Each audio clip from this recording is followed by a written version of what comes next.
আসসালামু আলাইকুম সবাইকে। কেমন আছেন সবাই? আশা করি আলহামদুলিল্লাহ সবাই ভালো আছেন। আল্লাহ সবাইকে ভালো রাখুক, সুস্থ রাখুক। সবাইকে ঈদুল আজহার শুভেচ্ছা।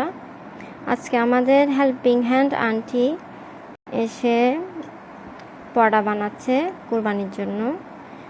তো ময়দা দিয়ে ডিম দিয়ে তেল দিয়ে পরোটা বানানো হচ্ছে।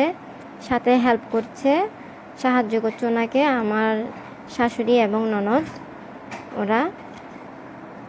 তো সবাই দোয়া করবেন, দোয়া করি সবার কুরবানি সফল হোক, সবাই যাতে সুন্দরভাবে কুরবানি ঈদ উদযাপন করতে পারে। আল্লাহ সবাইকে সে তৌফিক দান করুক।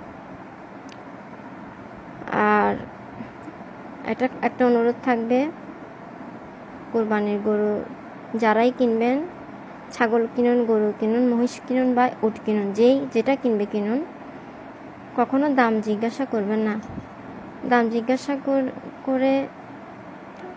করলে অনেক সময় দেখা যায় কেউ বলবে ঠকেছে, কেউ বলবে এ হয়েছে সে হয়েছে, কেউ বলবে গরু ছোট হয়েছে, দাম হিসেবে এ হয়েছে।